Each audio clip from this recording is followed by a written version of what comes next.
The year is 2063. The global currency is Moosecoin.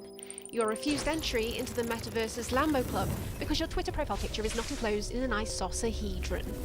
In a desperate bid to hold onto a square of pixels or land you bought in Elontopia, you must pay rent to Paris Hilton, who bought $17 billion worth of real estate with a picture of a monkey in 2033, and in a bid to become immortal has since replaced all of her organs with bionic hardware, each limb operated by its own smart contract. Citizens who own sliving tokens now have voting rights on her every move, from cooking mediocre lasagnas to overthrowing what is left of democracy. Jobs are obsolete, and by the time you get to the Meta Walmart, Moosecoin has crashed. Hey! Excuse me, guys. Check my book.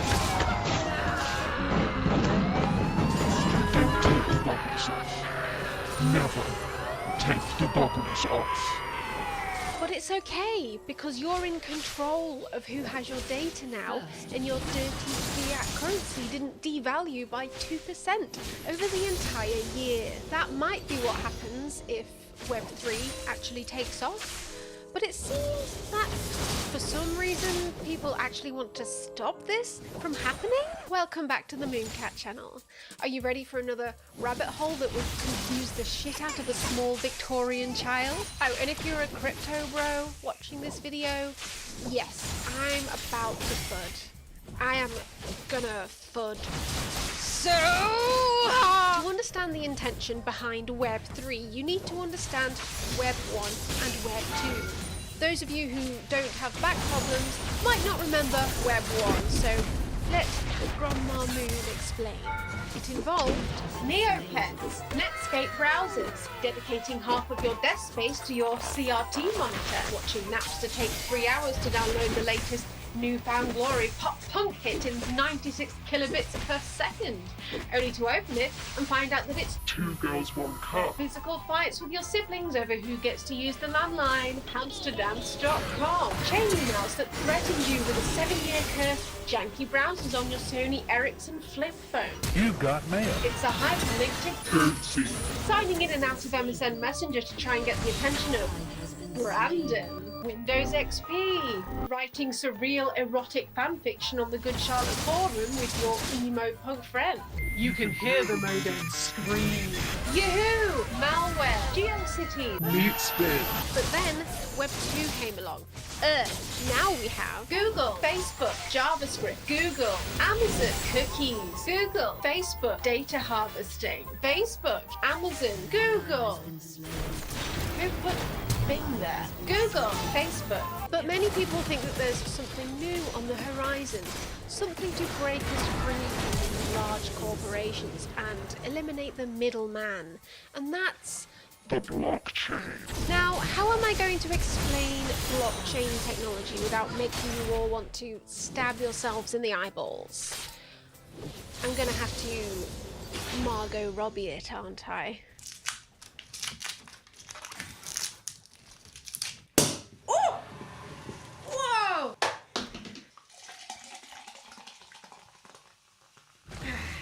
I don't have a butler, okay? Or a champagne flute, for that matter. Blockchain technology is a bit like, imagine there was a really easy, quick way of making payments called, I don't know, Visa, right? You thought, hey, why don't we replace this system with something else that doesn't involve a middleman, right? Because that's a problem that needs solving. And replace it with a system that uses more power than the Netherlands.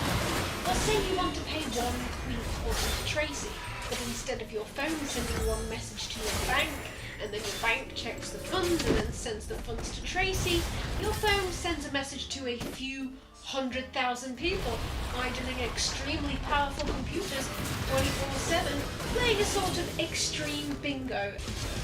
And then once one of the computers wins, the block of payments gets added to a ledger, and this creates a blockchain. And the winner of this stupid computer bingo gets a little reward of a fraction of a queef coin. And then 10 minutes and 400 kilograms of CO2 later, if you're lucky, and Tracy hasn't lost her passphrase, the silly bitch, she receives her queef coin. But now it's 10 minutes later, and one queef coin is worth about 1/10 of what it was when you sent it. Or think of it like this. Instead of asking a trusted friend to oversee your queef coin transaction, we say, I would like to send you this queef coin, but in order to do so, I cannot put my trust into this friend. So instead, I will put my trust in thousands of strangers on a decentralized network that are actually mostly controlled by random millionaire tech nerds that own loads of shipping containers full of Nvidia graphics cards in fucking Siberia or something. And why don't we burn down a forest at the same time just for fun? Yeah, it doesn't sound like it makes a lot of sense. And that's because it fucking doesn't! So this technology has been around since the 2008 market crash, touted as a solution to the problem of the banking system, but hasn't really caught on much outside of purchasing black market goods, money laundering and tax evasion. So this left a few whales holding a large portion of the available computer coins, but in order to cash out without making a huge loss, they'd need to find other people who were willing to pay more for their fake computer coins than they paid for it originally. But where were they going to find these silly little suckers to provide this much needed liquidity? Cryptocurrency needed a marketing strategy to make it a bit less black tar heroin and a little bit more Disney. Enter NFTs. Why don't you bunch this, you pussy ass hexagon bitch? When's the last time you made a girl twitch? The art market loves rich people for obvious reasons, and rich people love art for obvious reasons. Tax evasion! For many decades, the art world and the billionaire world have enjoyed a beautiful symbiotic relationship wherein an artist has a work valued by a museum or a collector for millions and millions of dollars, and some billionaire will buy the work, the artist gets some cash, and because the billionaire liked the art so much, they get to keep it offshore, locked away in a free port, because they can't even bear to look at it or pay any taxes on it. It's just so beautiful and profound, it's impossible to pay any tax on it. But interestingly, this is all about to change. Auction houses have enjoyed decades of not having to give a single fuck about facilitating money laundering, because when a Tony Soprano character comes in, you know, nobody have to tell no one where that money came from and nobody get whacked, you know. It's like a unwritten agreement, you know, a wink and a nudge, a suitcase full of cash, 5 mil for an Andy Warhol. Don't worry about it, it's no one's business, capiche? Bada bing, bada boom. Everybody. I don't know what that accent was. But oh no, in December of 2020, US Congress passed a new legislation that went into effect at the end of 2021, and the EU passed legislation at the start of 2020, making it much more difficult to hide where your dirty suitcase fiat money came from. And in perfect synergy, like star-crossed lovers, the art market and Silicon Valley tech nerd billionaires with their fake computer money in need of a crypto marketing strategy found each other. And just like an MLM, you need to give your scam a product in order to give it a sort of facade of legitimacy and real value, and not simply a mechanism to funnel even more money to the top 1%. And it's pretty fucking simple, really. Say you're one of these whales holding some illiquid ether, and you have large investments in various crypto projects, and you'd really like them to take off, and it would also be lovely if you could get more people to buy ether at the same time, allowing your company to stonk and your personal stonks to stonk. So say you approach a famous digital artist, maybe that digital artist is called Beeple, and you say, hey, did you know the Ethereum blockchain and decentralized economies are the future? I have a DAO on the Ethereum blockchain. Why don't you stitch a load of your pictures together and mint it as a non-fungible token on OpenSea, and I'll buy it with some Ether. Then the news outlets will shit their pants, man, and everyone will realize how awesome NFTs are and that this is definitely the future of digital ownership. What the fuck are you talking about? Dude, I have billions stuck in the computer, okay? I can't get it out. I need the money that's stuck in the computer. I still don't understand. You get $69 million. In hard cash? Yes. USD? Yes. Okay. It worked. In March 2021, in the NFT mania that followed, Ether's value skyrocketed along with this businessman's company, effectively allowing him to immediately make all of his JPEG money back, an estimated 5 times over, and on top, got free marketing for his magic computer money wallet company, which is now acting as a sort of mortgage bond provider, but for NFTs, which will definitely end well. There's a bubble. And the craze had only just begun. Bored Ape Yacht Club and CryptoPunks were among the first NFT collections to capitalize on the hype right after the Beeple sale. And in my opinion, the only reason that they did so well was simply due to being in the right place at the right time. And something tells me that the project has since been, I don't know, rushed somewhat. No humans detected. One of these characters was sold for nearly $15,000. For that much, I'd want the ape to climb out of the screen like the girl in the ring. My cholesterol is gonna go up after that. But this is meant to be the utility of the project. This is what it's all for, right? This is the value. Yet there's barely any interest in it apart from people hate watching it. They have a LoFi live stream as well, which regularly clocks all of around 5 viewers, but yeah, utility. Speculative early adopters of the Bored Ape Yacht Club and CryptoPunks NFTs got lucky, and we've had to put up with a torrent of cringe ever since.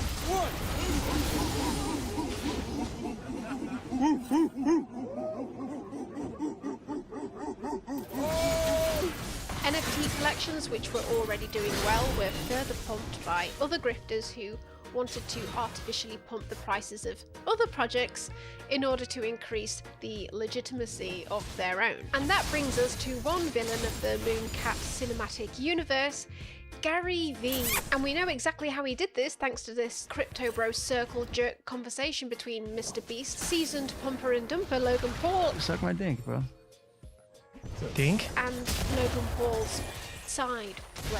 Big toy with the hottest functionality and all of the most built-in techniques, tactics. Gary V, it's like fucking 11 p.m. Just out of nowhere, just calls me and he's like, yo, I got like 30 people to call, hop in. I'm like, so me and Logan both bought punks. You guys have probably seen on his Twitter that he bought a bunch of different punks at the same time. He's like, it'll be the best decision of your life, just get in. I was Yeah, like, okay. yeah. And so I just joined the call. Every heavy hitter you can imagine who's Exactly. worth $1 billion was on this one call. Here's what you're gonna do, and you're gonna do it right now. You're all gonna buy a bunch of crypto funds. We're all just like, are you sure, Gary? And we're asking questions. He's like, just buy it.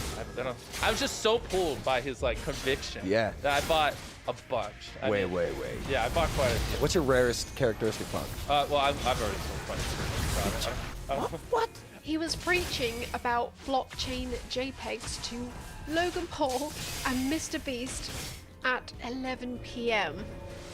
No wonder his wife left him. Gary V's plan successfully persuaded multiple millionaires to buy Ether and then buy CryptoPunks with that Ether, because apparently CryptoPunks are the new Facebook, guys. Because Gary V's entire career is basically built around reminding people about that one time he was right, and then using that to make it look like he always knows what the next big thing is. He then convinced these millionaires to immediately flip the NFTs and buy his own blockchain scribbles instead with the proceeds. So then I rolled the money into VFriends because Gary, same thing, called me. He's like, VFriends. Now, one thing we know about Gary V is that his poor fans aren't worth a lot to him because he can't charge them 10 grand for a meeting and then use that meeting for the purposes of extracting further money out of them. There's no utility in poor fans, okay? Apart from when you're shouting fake motivational buzzwords at them and uploading that to social media, okay? So how does he solve the problem of the vast majority of his fans being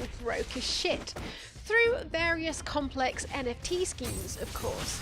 And because no one is familiar with grift yet, the space is rife for exploitation. First of all, he gets his millionaire friends to pay over the odds for his scribbles, artificially inflating the price, something we know in the real world as painting the tape, which is an illegal activity. He's not the only one recreating actions that would be considered fraud in the real world, as over 80% of trades on the Lux Rare platform were found to be wash trading, which is the practice of selling assets to yourself to artificially inflate the price. Then, once his impressionable fans see that his scribbles are selling for astronomical prices, they get all sad because they can't afford them, and they're FOMOing hard. So what does Gary do to make it look like he's super generous and inclusive? Well, he releases a new book and then tells them all to buy 12 physical copies. They have to be the physical copies, and then you get one free Book Friends collection NFT, which he doesn't bother pumping with his millionaire friends because what's the point? They've already bought the fucking books. Meanwhile, Gary's new book becomes a bestseller before release. Gary's fans list the spare books on eBay, hoping to sell them at half price, and some even start burning them in furnaces to keep warm because they can't afford heating anymore. So holders of the V-Friends NFTs, not the book NFTs, that's in a separate collection, this one isn't for the pause, get to attend VCon 2 whole times. VCon is a special event in which you sit in a conference hall, repeatedly picturing your closest family members being shot directly in the fucking face, and realising that that would actually be a more pleasurable experience than being subjected to people like Charlie Dixie D'Amelio, FaZe Banks, and Logan Paul for an entire fucking weekend. So he's essentially holding an auction for them to see himself live, and separate auctions to actually meet him and do things like go bowling with him. But imagine someone like Britney Spears, instead of selling tickets at a fixed price on a first-come, first-served basis, she auctioned seats for her concerts. So who would end up going to Britney Spears' concerts? It would be her richest fans.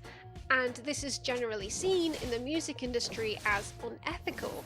Artists don't want to be seen as prioritizing rich fans over poor fans. Gary Vee, on the other hand, has found a way around appearing unethical to guarantee that only his wealthiest fans are closest to him at all times. Gary then pursued another NFT project in which only holders of his most prestigious scribbles are guaranteed access to a 5-star seafood restaurant. Oh, but don't worry, broke Gary Vee fans, you get to hang out with Gary now as well, as long as you rent an NFT from his wealthier fans and allowing Gary to extract more value from said wealthier VIP fans as a result. Gosh, this is sounding an awful lot like a sort of scheme, structured like a sort of inverted funnel, doesn't it? Oh, and don't worry, Gary has ensured that he receives 10% of the proceeds of all V-Friends NFT resales, so he doesn't miss out on any of the sweet revenue garnered from his wealthiest fans bidding to the death to smell his Sigma sushi farts. Meanwhile, as the NFT market's griftathon was in full cringe, it only made the Bored Apes project look more legit in comparison, and it continued to increase in value, which eventually culminated in the pinnacle of cringe earlier this year, where celebrity millionaires got horny on Maine for painting the tape, and literally painted all types of tape on Twitter and even on fucking late night TV. Never mind the unfathomable cringe of this clip. This is at best undisclosed advertising, and at worst, a fucking crime. This is your ape. Are we debuting it? It's really cool. The hat, the shades. And what? How did you pick? And it probably won't surprise you to learn that all of these celebrities have financial interests or are affiliated with the same talent agency, which has an investment in OpenSea. So you know how people play video games for fun? Well, NFT enthusiasts want that to end. Another NFT shill scheme is the gamification of the links to the JPEGs, the JPEG receipts. Axie Infinity has become the most popular play-to-earn game, in which you buy an NFT of an Axie and you can fight it, sort of Pokemon style. And stories about players in the Philippines being able to Axie their way out of poverty are so heartwarming and are probably written in some way or sponsored by people invested in crypto, because all ethics in journalism seem to go by the wayside as soon as a fucking blockchain is involved. Kahit po sana kumita po ng kahit 3,000 po a month. The idea of playing a fun game to earn a living, it's something that I think resonates with the generation that's looking for new ways of making money online, new ways of finding videos, new ways of being a destroy a lot of physical jobs, permanent. So I really think that what we're dealing with is a fundamental change in the nature of work. Crypto-based games are community-owned. Everybody in the community gets to share in the revenues and the upsides, which means that participants, people who play, get a chance to play to earn. And that's just incredible to me, and it creates really unique opportunities. Now, anybody around the world can play and make money playing. And it makes perfect sense once you dig into the numbers. Oh, really? So let's dig into the numbers then and try and mine some sense out of this, shall we? Because this entire video has been extremely vague about where the actual money is coming from here. To even start playing Axie Infinity, you need to buy a team of 3 Axie NFTs, which are $200 each. But don't worry if you can't afford that, because you can just become a scholar and rent an Axie from a sort of, I don't know, Axie landlord? What is up, YouTube? Bryson here, and today I'm going to be giving you my advice on how to earn a scholarship in Axie Infinity. And then you can grind and grind and grind for hours on the game, but don't forget to have fun now, and your manager sits around taking a large chunk of your earnings.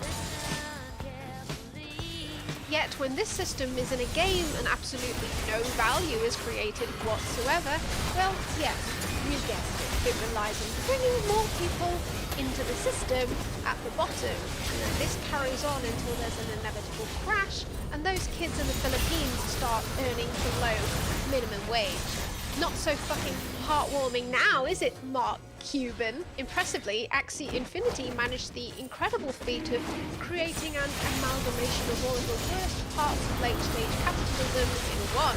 A pyramid scheme structure, rentism, and the bullshit job phenomenon, in which everyone has become so obsessed with tying their self-worth to the work that they do that they disassociate the work from the actual value created. The kid in the Philippines fighting cartoons with each other, bullshit job. The woman on The Apprentice who sits in an office in front of a fake spreadsheet all day just for Alan Sugar to call her once a week to tell her to bring the contestants through to the boardroom, bullshit job. Yet our obsession with the 5-day work week has caused us to justify doing work for no reason, and Jeremy Corbyn was right, motherfuckers, but you're too busy rimming capitalism to notice you could be working less. Artists who have made money out of this trend are now successfully converted into automatic NFT shills putting .eth at the end of their Twitter screen names, such as musician RAC. He reckons that if he's being exploited, then he'd like to be more exploited, please. And he also reckons that if you squint hard enough, the stock market and the US dollar is also a Ponzi scheme. A common tactic of crypto shills is to strip the phrase Ponzi scheme of all of its meaning. And it's not hard to see where he's coming from, since, like many musicians, he's been fucked over by the music labels and streaming platforms his entire career. And the one time that he's made money has been through selling his music as this sort of speculative asset. Beyond that, however, he's extremely vague about how this is supposed to work, but he seems convinced now that this is the solution for small-time artists barely making any money from their work. The trouble is, the logic is entirely flawed. RAC was able to make money through already having a platform. And that's the only real scarcity at play here. Attention. Here's a graph showing the median prices of sales in primary sales of NFT collections over a 1-week gold rush period. Looks pretty good at a glance, right?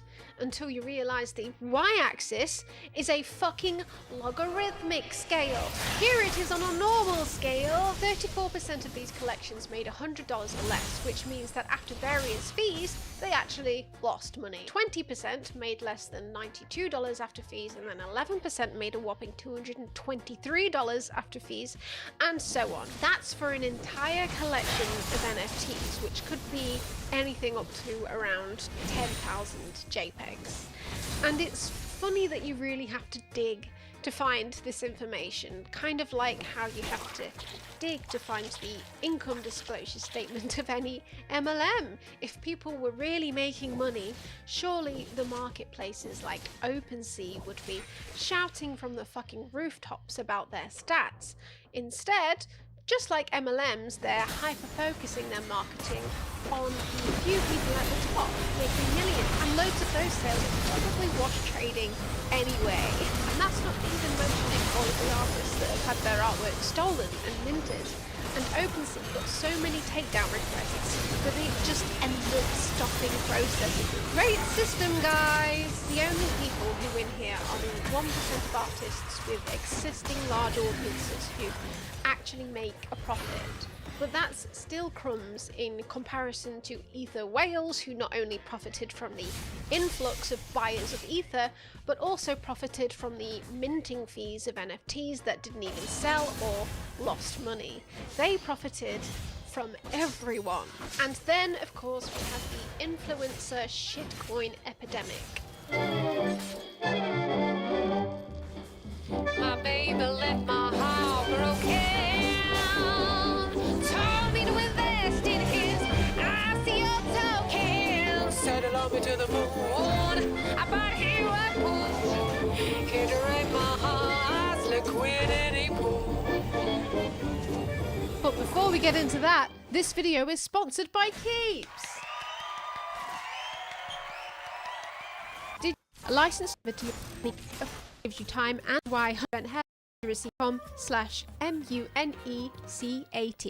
Influencers got a terrible bout of shitcoin diarrhea and sprayed it all into the toilet bowl of social media, and now the plumbing is clogged.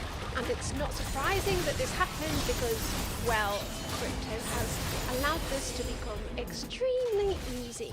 All you have to do is go on a site like cointool.app, go to create token, choose which blockchain you want it to sit on, give it a name like Elon Boom, Doge Sponge Safe Musk, make the initial coin supply about 69,400 trillion if you really want, then because there's so many coins, whatever the market cap is, you can just make the buy-in price for one coin look dirt cheap. Then you want your mates to make a load of money too, right? So you do a whitelist and basically give a load of tokens to your mates so then they can save on gas fees before they're released to banned. Users who make the whitelist and then sell their gain a profit of 75.7% versus just 20.8% for users who do so without being whitelisted, Chainalysis said, citing OpenSea data. The data suggests it's nearly impossible to reap outsized returns on minting purchases without being whitelisted. So then you end up with Instagram models who have pivoted their entire careers to being NFT influencers, living off being on NFT drop whitelists, using their platforms to show them to their pleb followers as if the project's got an amazing roadmap, and bank on the fact that their followers are stupid enough to be too distracted by tits to even notice the rug pull. It's your favorite crypto queen. I've just invested in Coin Union, and I'm super excited because we're starting a gaming platform. As always, this is not financial advice. I'm just letting you know what I'm investing in. Hi guys! So, hashtag ad and all that, but this is not financial advice, okay? But I'm about to tell you about Titty Ass Coin, okay? I'm hodling this one, guys. I know the last 79 coins I told you about did kind of crash, but they were not financial advice. And they also paid for this holiday, so I'm aping it right now on Titty Ass Coin, guys. I don't know if you've seen the roadmap, but it looks like the Nickelodeon Universe park map, so you know it's gonna be good. In fact, I think it might actually be the Nickelodeon Universe park map, but with like crypto buzzwords sort of scribbled over the top. But you know what? That doesn't matter, guys, because we're all gonna make it this time, alright? To the moon. I've spoken to the dev team on this one as well, and they all seem super legit. Like, one of them has a ponytail, and the other guy knows like basic HTML. So everyone in the Discord is either a bot or is showing signs of extreme cognitive impairment, so that's also a great sign too. So get in now, not financial. And if you can't be asked to make the project look legit enough to even get it on a semi-legit exchange like Coinbase, just slap it on a shitty one like PancakeSwap and get a bot to post about it to Reddit every 3 minutes. But of course, Coinbase eventually realized that being semi-responsible about the coins they allowed people to list on their exchange meant that they were losing customers to competitors, so they changed their tune. And now they're basically the same as PancakeSwap. So that's cool. People are literally left to do your own research when investing in a coin, and that never goes wrong.